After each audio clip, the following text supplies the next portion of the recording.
Hello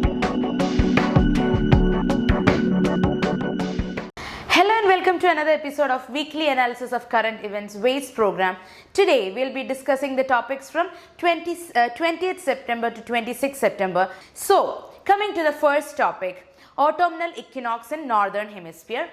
This was a news because on 22nd September 2020, the day and night was almost equal. That actually denotes the start of autumn in the Northern Hemisphere, and it will last till the winter solstice, which is in December 21st. So the word equinox, it is derived from two Latin words, that is aqueous. Aqueous means equal, okay, and there is nox. Nox means night. So equal night, that is the meaning of equinox. So there are only two times of the year when the Earth's axis is tilted neither toward or nor away from the sun. Okay, this will actually make equal day and equal night. So the equinox, it happens in March 21st, and then in September 23rd. So these are the days when the sun is exactly above the equator, and it will mark equal day and night during that particular period. And the equinox are the prime time for the northern lights. You might be very familiar about northern lights. That is because of the geomagnetic activities that are likely to happen in that summer time or the autumn, the fall time, than in this particular summer or winter. So you can see the geomagnetic activity more in either spring or the fall time. So the date I have already mentioned. So this actually this is because of the difference between how the Gregorian calendar defines a year, because there is a huge difference between the dates of equinox. It's either 22 September or 23rd September, or it will come on 21st September or 24th September. So the dates are not very clear, but it is because of the usage of Gregorian calendar. There is another terminology related to the equinox, that is solstice. Solstice also happens twice. There are two solstices. One is in June. It's either June 20th or 21st. Then it comes in December 21st and 22nd. So these are the days when the sun's path in the sky is farthest to the north or farthest to the south from the equator. Okay. So in the northern hemisphere, the June solstice, it starts the mark of summer. So that is when the summer happens, and this is when the northern pole, consider this is Earth and it is tilted, and the northern pole is tilted towards the sun. So the sun's rays directly on the Tropic of Cancer. Okay, and in the northern hemisphere, the December solstice marks when it starts the winter. That means the south pole, the globe, the south pole is tilted towards the sun, and the sun's rays will fall on the Tropic of Cancer. Understanding it? Okay. Now the next topic is from polity session, that is Lok Adalat. Why this is in news? Because one of the daily wagers from Odisha, he moved the Lok Adalat against Prime Minister of India for not actually getting his Aadhaar done properly. So that is why it was in news. We'll discuss the term Lok Adalat. The term itself, it states that it's people's court. Okay, and it is based on Gandhian principle as well. So as per the Supreme Court, it is an old form of adjudicating system that happened in ancient times. Okay, whatever the court system was there in the ancient times, that is the what you say, the influence, or you can say the encouragement for making up of Lok Adalat. So it's an alternative dispute resolution system. It's an informal system. It's a cheap one. It is also ensuring the expeditious justice to the common people. So the first Lok Adalat was set up in Gujarat in 1982. It was voluntary, and then it got the statutory backup. So initially it does not have any statutory backup. Then in 1987 there was a bill passed, Legal Services Authorities Act of 1987, that gave the legal authority to the Lok Adalat. So the Lok Adalat is organized by the state or the district legal service authority or the Supreme Court or the High Court. Even the Taluk Legal Service Committee can organize a Lok Adalat. Okay, so they will decide when to do it, in what interval it should be made. Okay, all the organizational power lies with the state legal service authority or the district legal service authority or the Supreme Court or the High Court or the Taluk legal service committee. Okay, every Lok Adalat organized will be having the judicial members. It can be serving members or retired members, but very important, it should have judicial members. The chairman will be a judicial member, either a serving judge, Supreme Court judge, or a serving High Court judge, or a retired High Court judge, or a serving Supreme Court judge. So this is a criteria.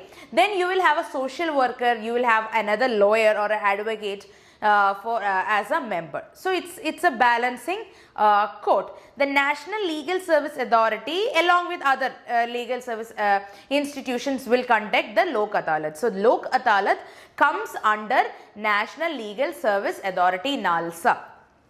Understanding it? Yes. Now the jurisdiction. Any cases can be referred to Lok Adalat. Let me give you some examples. If a court is, if a case is pending in some court, it can be given to Lok Adalat. If there is a case which is falling under the jurisdiction of a particular court, say a district court, but the case is not taken by the court, then that particular case also moves to Lok Adalat. And again, if a case is referred to the court, and one of the parties feel that it should be referred to Lok Adalat, or both of the parties feel that it should be given to Lok Adalat, or the court itself feel that this particular case need not need the attention of the court, it can be actually taken by the Lok Adalat, then that particular case can be referred to the Lok Adalat. Other than that, all the civil cases like the matrimonial cases, family disputes, the property cases, or even the criminal cases can be tried in a Lok Adalat. Okay, so it will have the power of a civil court according to the Civil Procedure Code. Okay, it will have the power of a civil court, and the Lok Adalat will also take up the the criminal cases, as I told you earlier. So it will have to abide to the Indian Penal Code or the Criminal Procedure Code. Understanding it? So that's all you have to know about Lok Adalat. The next topic is from governance, and it is domestic systematically important insurers. You already know about the banks, which is systematically important banks. Now we are discussing the systematically important insurers. So why this is in news is because the LIC and the General Insurance Corporation of India and another one, the New India Insurance Co, have identified as the domestic systematically important insurers. We can say that DSII. Okay, so they are selected for this particular financial year, that is 2020-2021. Who selects them? The IRDAI. Who is IRDAI? It's a real estate regulator. Okay, the insurance regulator, that's the Insurance Regulatory and Development Authority of India. Okay, so in order to be this DSII, you have to ensure that there is a certain level of corporate governance happening in the company, and also there should be a good sound risk management culture, and it should be too big to fail. That is a word, too big to fail. So the insurers of such size, market importance, or domestic or global interconnectedness will never fail. That is the whole point. So they should be identified. Understanding? Okay, now we all also know about the systematically important banks. I'll just brief it. DSIB means that the bank is too big to fail again. So according to RBI, some banks become systematically important due to their size, their jurisdictional activities, their complexity, their lack of substitute or interconnection. So right now in our country we have SBI, ICICI, HDFC banks as this particular systematically important banks. The next topic is from international relations. It is Armenia-Azerbaijan conflict. So we all know what the news is, but we'll brief it, we'll go through the details. So this is basically on a territorial dispute between Armenia and Azerbaijan based on a region called as Nagorno-Karabakh region. So Armenia and Azerbaijan, they are a part of Caucasus mountain, so South Caucasus region Okay, so Nagorno-Karabakh region have 95% of the population as Armenians, but this region is being internationally recognized as a region of Azerbaijan. The Armenian community, they are of Christian majority, and Azerbaijan community is majority Muslim country. So both the nations are equally arguing for the Nagorno-Karabakh region. Armenia supports the autonomous status of Nagorno-Karabakh, but Azerbaijan wants to annex the region. So this particular region was a part of Soviet Union. Even Armenia, Azerbaijan, all were a part of Soviet Union. So Nagorno-Karabakh was actually through a legislature passed a resolution to join Armenia, even though they have borders with Azerbaijan. So the autonomous region officially declared that it doesn't want to join either with Armenia or with Azerbaijan. Okay, so this led to huge clashes and internal security problems. So Russia started mediating it, and they mediated for a ceasefire that was to an extent successful, I would say. In 2016, what happens is that the region was very tense. Violent attacks were there, fighting was there, both the countries were started fighting, and this was known as 4-day war. Okay, so even though there was so much of problems, again the negotiations started.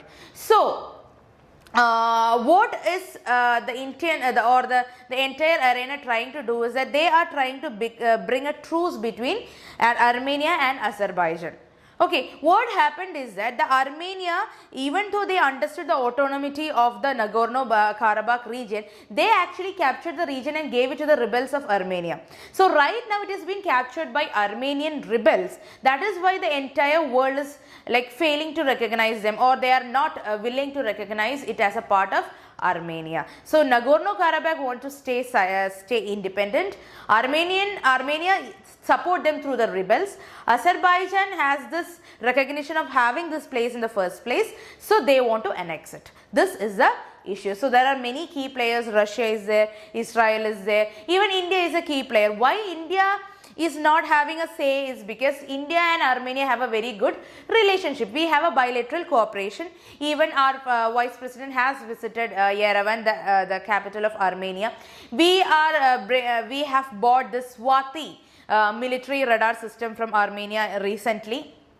And there are many Indian students also studying in Armenian medical colleges and all. So we have a close relationship with Armenia. At the same time, we cannot support Armenia because of the Kashmir issue, right? So we are saying that we have a problem with Armenian rebels holding on to the Nagorno-Karabakh region. The same thing applies to India as well. So Pakistan and other countries who supports Pakistan can bring up Kashmir issue, so they can't openly support Armenia in this. And India and Armenia also have a good relationship because our INSTC, that's the Indian International North-South Transit Corridor, it passes through Azerbaijan. We have many investments of ONGC Videsh also in Azerbaijan. We are working together in the Shanghai Cooperation Organization as well. So these are the things that make India aligned to Azerbaijan as well. So India have to take a middle path. We can't go with Armenia, we can't go with Azerbaijan as well. That is India's stand here. The next topic is from environment. African elephant dying due to cyanobacteria. So there are certain neurotoxins that is produced by cyanobacteria, and this happened in Okavango Delta region of Botswana. So this neurotoxin was consumed by elephants, and they died in huge numbers, which was initially not detected. Then later on we saw it through a satellite imaging. Okay, so talking about cyanobacteria, you all know what is cyanobacteria. What is a cyanobacteria? It is blue-green algae, right? It is a microscopic organism. It is found naturally in soil as well as in water. It is single-celled. It can live in all conditions, in the fresh water, in the brackish water, in the marine water. Okay, and they use sunlight to make food. It can be seen in a nutrient-rich water condition. But not all cyanobacteria are toxin producing. Some bacteria produce this neurotoxin. You can blame the climate change for this, because the climate change brings the temperature up. The heating up of water bodies will actually leads to algal bloom. What is algal bloom? It is this expansion of the plant community in the water. So this can eventually leads to more production of cyanobacteria, which can actually produce the neurotoxins. Okay, so this is the reason for the African elephants dying. Now we'll talk about the African elephant. It's the largest animal walking on the earth, and they are actually found in 37 countries in Africa. Okay, and the IUCN status is vulnerable. They are mostly seen in this Botswana, then Namibia, then South Africa, Zimbabwe. Okay, and according to CITES, that's a Convention on International Trade in Endangered Species of Wild Fauna and Flora, according to CITES, they are placed in Appendix 2. So there are two varieties. Okay, there are two subspecies of African elephant. One is a savanna elephant, which you can see in the bush area, and then you can see the forest elephant as well. Okay, now the next topic for discussion is a World Risk Index 2020.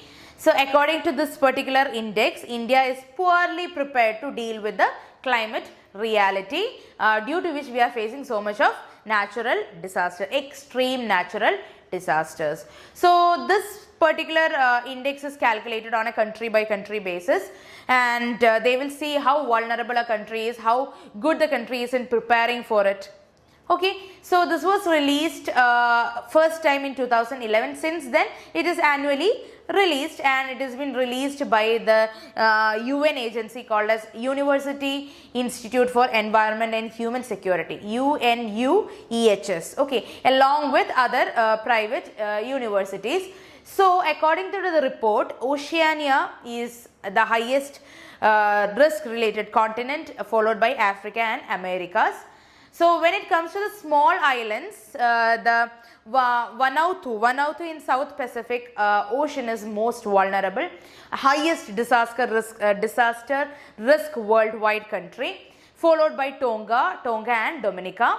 So when it comes to South Asia, when it comes to the rank of India, India is 89th among 181 countries, and it is actually fourth most at risk country after Bangladesh, Afghanistan and Pakistan. Sri Lanka, Bhutan and all have a fairly good status according to the report. So it becomes more important given that India's first ever comprehensive climate change assessment report highlighted the impact of the climate crisis. Okay. Now the next topic for discussion here is the modern grand solar minimum. So the magnitude of sun's solar activity is decreasing. That is what the scientists found. So this period of the decreased solar activity is called as a modern grand solar minimum, and this will be there from 2020 to 2053. So how do you measure the activity of the sun? It is actually by observing the sunspot at a given point of time. The number of sunspot is directly proportional to solar activity. More sunspot means more solar activity. Okay, what is sunspot? They are actually the dark spot on the sun's photosphere. It is having a diameter around 50,000 kilometers, and sunspots are relatively cool because they are formed at the area where there is magnetic field which is particularly strong. Okay, so these magnetic field are so strong that they keep some of the heat within the sun from reaching the surface. Okay, so this particular activity is going down, and it is related to the solar cycle because the year 2020 marks the beginning of the 11th solar cycle, and the beginning of the solar cycle the solar activity will be minimum, and the solar cycle is basically the flipping of magnetic field. So there is south pole and north pole, that is the geographic poles are there. Then you have geomagnetic poles. So this geomagnetic poles and the magnetic poles keep on shifting their positions. So they flip.